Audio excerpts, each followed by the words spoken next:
بسم اللہ الرحمن الرحیم۔ اللهم صل على سيدنا ومولانا محمد افضل صلواتك بعدد معلوماتك وبارك وسلم وصل عليه۔ بسم اللہ الرحمن الرحیم۔ عزیز طلباء کرام، مختارات من ادب العرب سے بحمد اللہ تعالی آج ہمارا سبق نمبر 106 ہے، اور جو مضمون پچھلے کئی دروس سے شروع ہوا تھا بعنوان رسالۃ محمد صلی اللہ علیہ وسلم، آج اس کا آخری درس پیش خدمت ہے۔ تو بڑھتے ہیں اپنے سبق کی طرف۔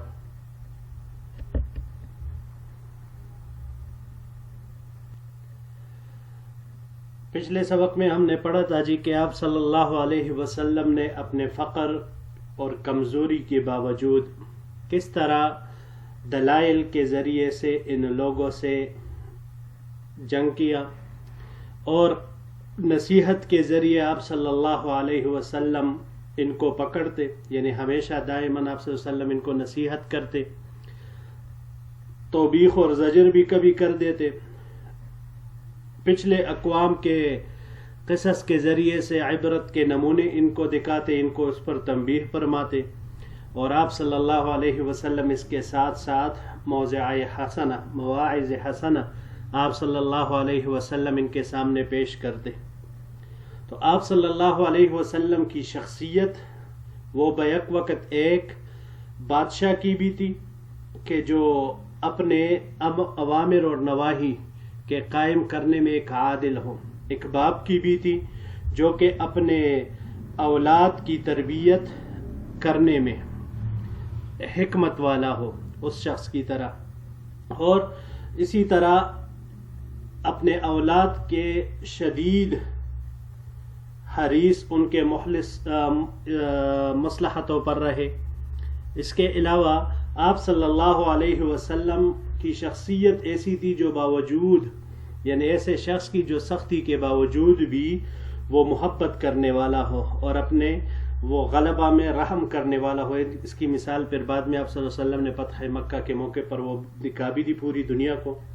تو اس سب کے باوجود اب آگے مصنف رحمہ اللہ اس بیان کو جاری رکھتے ہوئے فرماتے ہیں، ما هذه القوة في ذلك الضعف، یہ اس کمزور میں کون سی طاقت تھی، کون سی قوت ہے۔ ما هذا السلطان في مظنة العجز، عجز کے گمان کی جگہ میں یہ کون سا بادشاہ ہے۔ ما هذا العلم في تلك الأمیہ، یہ اس امی انسان میں کون سا علم ہے۔ ما هذا الرشاد في غمرات الجاہلیہ، جاہلیت کے اندھیروں میں یہ کون سی روشنی اور کون سی ہدایت ہے۔ ان هو الا خطاب اللہ القادر على كل شيء الذي وسع كل شيء رحمة وعلما،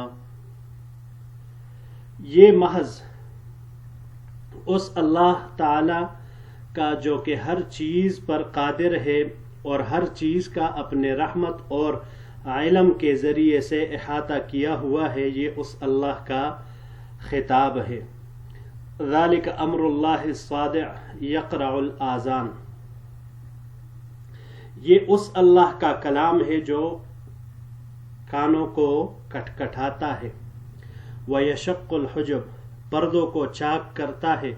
ویمزق الغلف، اور غلاف کو تار تار کرتا ہے۔ وینفذ الی القلوب علی لسان من اختارہ لینطق بہ، اور دلوں تک پہنچتا ہے اس شخص کی زبان پر جس کو اس کے ذریعے بولنے کا اختیار دیا۔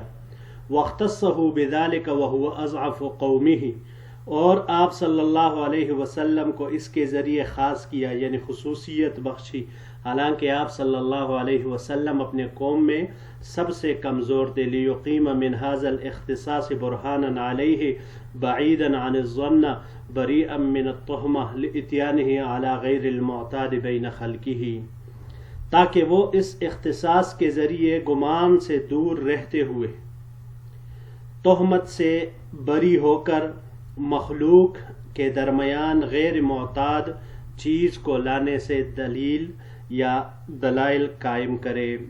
یہاں پر ایک ہی لفظ ہے جی، الصادع، صادع یہ صدع سے ہے. صادع کا اپنا معنی قاضی کو بھی کہا جا سکتا ہے اور دور تک پھیلا ہوا اس معنی میں بھی یہ آتا ہے. یہاں یہ باب فتح سے استعمال ہوا ہے. صدعا مصدر اس کا آتا ہے، صدوعا بھی آ سکتا ہے، لیکن صدعا یہ کہا جاتا ہے بات کو بالکل واضح روشن کی طرح کلم کلا بیان کرنا. اور صدوعا جب آ جائے تو مائل ہونے کے معنی میں یہ آتا ہے. اس کے علاوہ اس کا استعمال باب تفعیل سے بھی ہو سکتا ہے. صدع یصدع تصدیعا پاڑنے کے معنی میں پھر یہ آئے گا. اور اگر اس کو ہم باب تفاعل سے لے لے تصدعا تو پھر یہ متفرق ہونے کے معنی میں آئے گا. جی بڑھتے ہیں اپنے اگلے سلائیڈ کی طرف. ایو برہان علی النبوت اعظم من ھذا، نبوت پر اس سے بڑی دلیل اور کیا ہوگی. امی قام يدعو الکاتبین الی فہم ما یکتبون وما یقرؤون، کہ ایک امی شخص کڑے ہو کر کاتبین کو اس کے سمجھنے کی جس کو وہ لکھتے اور پڑھتے ہوں دعوت دیتا ہو. بعید عن مدارس العلم صاحب العلماء لیمحصوا ما كانوا يعلمون، جو علم کے مدارس سے دور ہو اور علماء کی جماعت میں بلند آواز سے صدا لگائے، چیخے، تاکہ وہ اس چیز سے آلودگی دور کرے جس کو وہ جانتے ہیں. فی ناحیت عن ینابیع العرفان جاء یرشد العرفاء، جو معرفت کے چشموں سے ایک کنارے پر کھڑا ہوا اور آنے جانے والوں کو راستہ دکھلائے. ناشئ بین الواہمین لتقویم عوج الحکماء، واہمین کے مابین پلنے بڑھنے والا حکماء کے ٹیڑھے پن کو سیدھا کرنے کے لیے کھڑا ہو.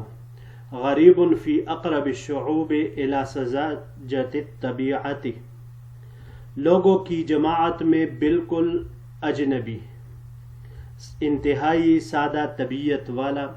وابعدها عن فہم نظام الخلیقۃ، نظام خلقت کے فہم سے اور اس کے انوکھے طریقوں میں. والنظر فی سننہ البدیعہ، اور اس کے انوکھے طریقے میں غور کرنے سے بہت دور ایسا شخص. اخذا یقرر للعالم اجمع اصول الشریعت ویخط للسعادت طرقا لن یہلک سالکها ولن یخلص تارکها،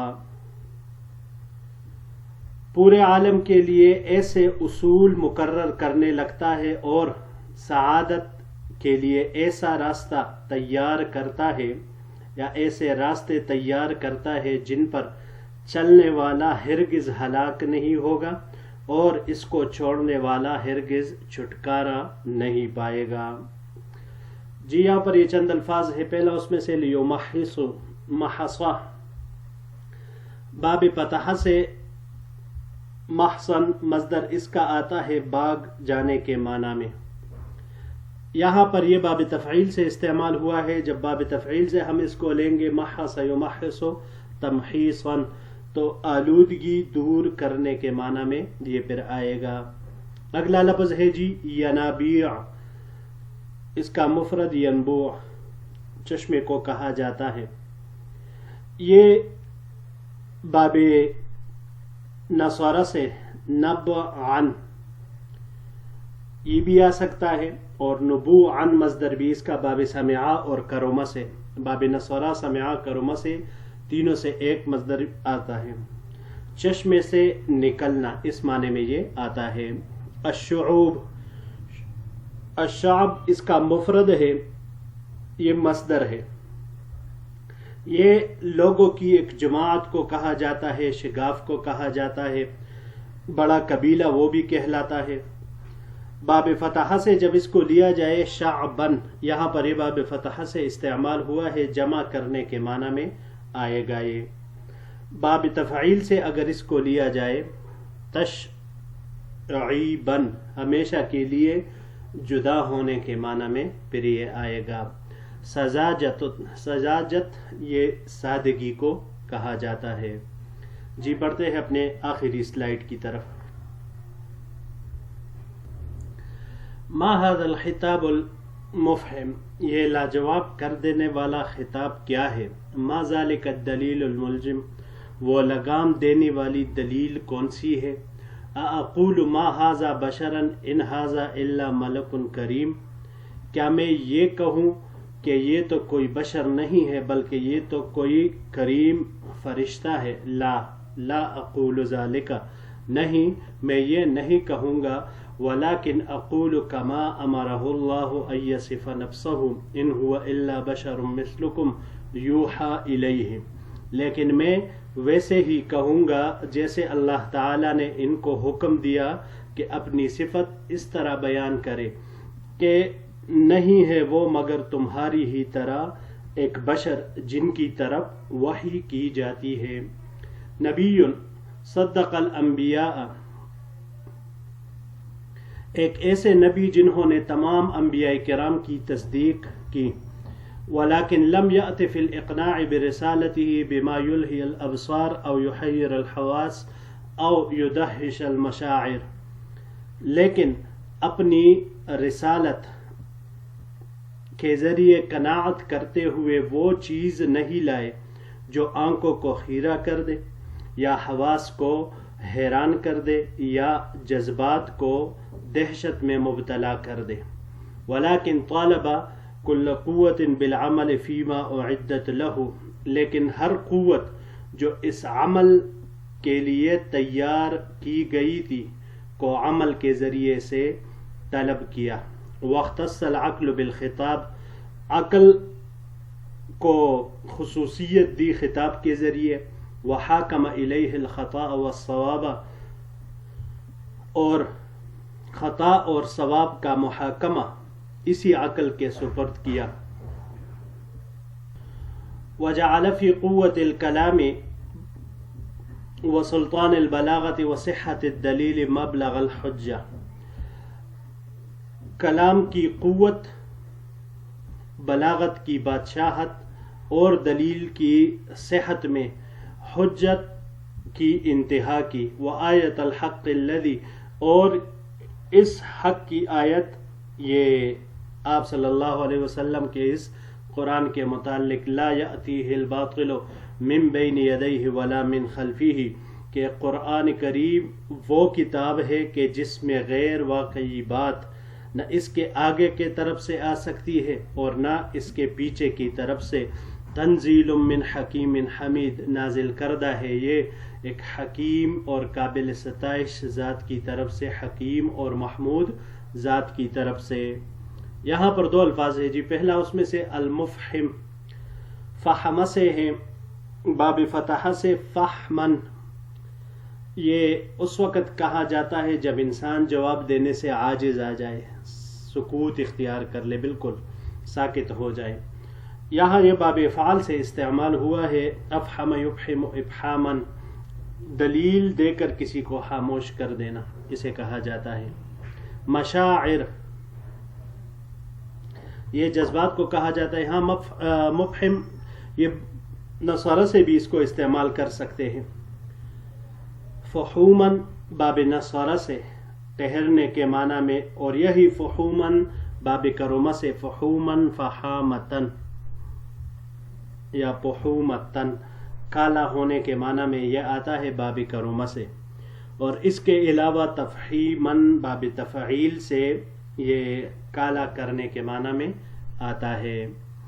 المشاعر، مشاعر مفرد اس کا مشعر ہے، جذبات کو کہا جاتا ہے. جی تو عزیز طلباء کرام، یہی تک ہمارا آج کا سبق تھا، اور بحمد اللہ تعالی، اللہ کے فضل و کرم سے یہ سبق بھی اپنے اختتام کو پہنچا. انشاءاللہ العزیز اگلا درس ہمارا ایک نئے مضمون کے ساتھ ہوگا. تو اس میں پھر آپ سے انشاءاللہ العزیز اگر زندگی رہی تو ملاقات ہوگی. السلام علیکم ورحمۃ اللہ وبرکاتہ.